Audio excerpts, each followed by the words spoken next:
In 1943, I think, you heard that there was a vacancy about to occur as the Chief Justice's associate. That's right, yes. And you were very interested, of course, in applying. Did you imagine that you'd ever actually get the job, which you did, of course? No, I was asked to apply, but I didn't think I'd ever have any chance of getting that particular position. I was most surprised when I did. The Chief Justice I'm alluding to, of course, was Sir Frederick Jordan. Yes. And he became a very important person for you. He was really. He was a mentor in some ways, although he was very quiet and a man in chambers and generally. But I had a good rapport with him, I think.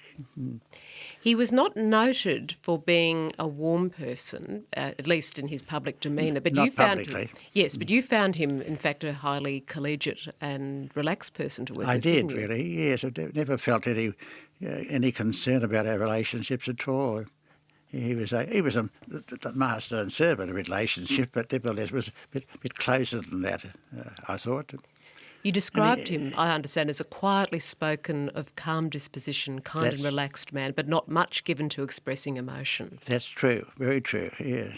And would you say they are qualities that are absolutely necessary to be a good judge? I think it helps.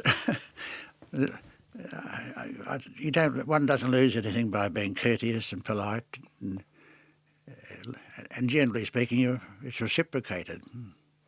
You were Sir Frederick Jordan's associate for 3 years, or associate roughly for 2 years, and then you became his private secretary. That's right, yes. And can you tell us a little bit about sort of day-to-day experiences working with him? You mean as an associate? Yes.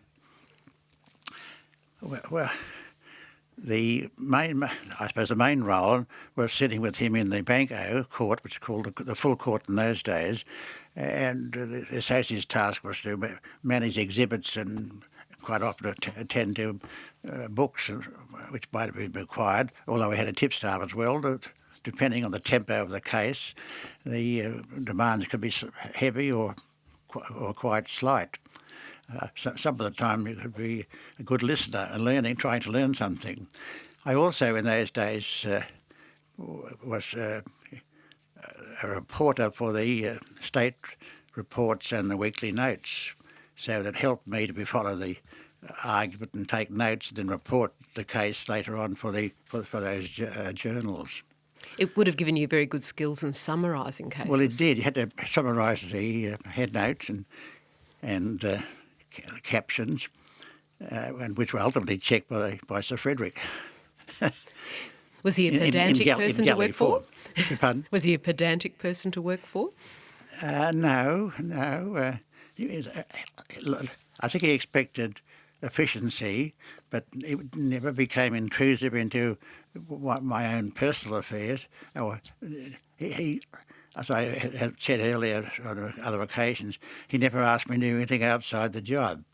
I'd volunteer to do messages for him, get his lunch during a vacation or periods when we might both be in chambers, but he always steadfastly refused and go and do it himself. Oh, okay. Yeah.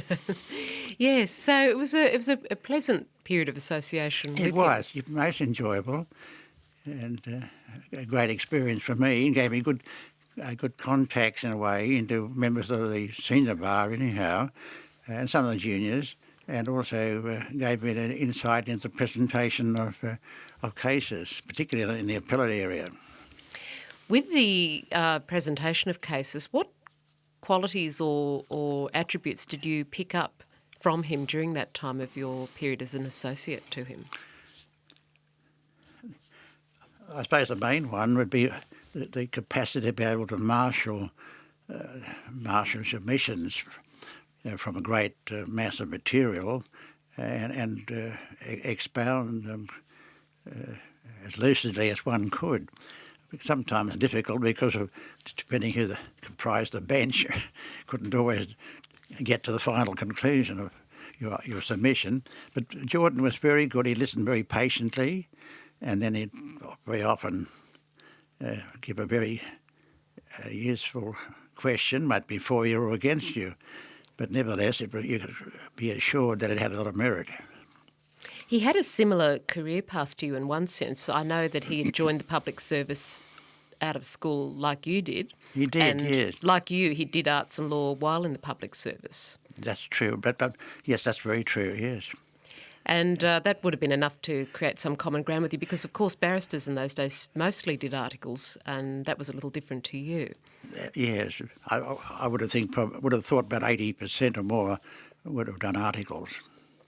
Yes. At that time, the numbers of barristers practising would have been severely depleted. We're talking now the war years.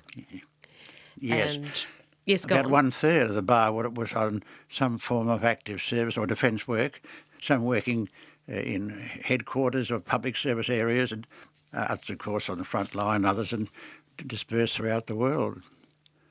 There were probably just under 300 barristers at that time. I'm talking now about 1943.